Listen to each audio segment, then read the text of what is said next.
That's interesting, because I think that in that situation, the anger comes from the situation being unresolved.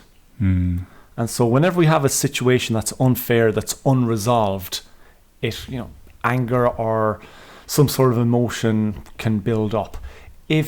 Once the situation becomes resolved, you can let it go. But I think coming back to, again, what is it about it that makes it either fair or unfair, and then resolved or unresolved? I think there's some interesting areas in that regarding fairness. So to kind of circle back now on the question that you asked me, in light of the fact that it's of relevance to you right now, and that it's of relevance to a lot of people around the world who follow the beautiful game, which is under significant scrutiny.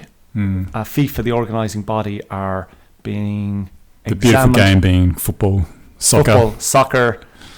That game. Yeah. And at the heart of that matter, again, lies fairness. And what is fair, what isn't fair? Is it resolved? Is it unresolved? And I think in the example with FIFA, there's I won't say it's obvious, but there's a perception among most people in the world that there is significant corruption and unfair behaviours going on in that organisation. Sure. And let's just quickly say to FIFA, for anyone who doesn't know, is the governing body of world football, world soccer. They pretty much just run the show, make like a lot of decisions, especially based on international matches and international events.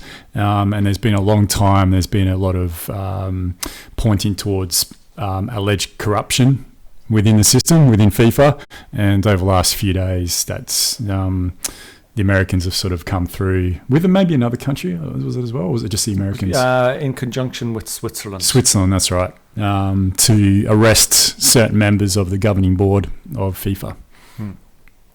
But underlying that whole story is FIFA have been carrying on in this way for a significant amount of time to build that perception among people. But yet, and there's a lot of anger. There's been a lot of anger and frustration among people in the lead up to this. But the question remains: could that be resolved in some other way? And the answer is yes, in my opinion. And I think if we recognise that all of these unfair actions happen through our consent in one way or another. Like anybody who is deeply attached to FIFA, we'll say, from maybe playing the game at a local level and rising up and supporting a team now and being, watching their team go to the World Cup, like they're caught up in the whole FIFA right from the local to the global stage.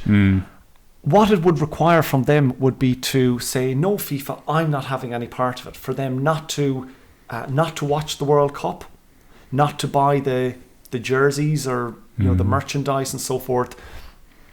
But on some level, we do give our consent by turning on the TV when the World Cup is on. We give consent to that corruption that we know exists there. Sure, it's like a big okay, isn't it? Yeah. The last World Cup was in South Africa. There was questions asked about the process. Brazil. Brazil. There was questions asked there about the process in terms of, where's the money going? Who's the money going to? What's money been spent on? Who's paying for it? Could it be better spent on other things? Yeah. So forth. But yet we all tuned in to watch. Yeah. It was all forgotten about.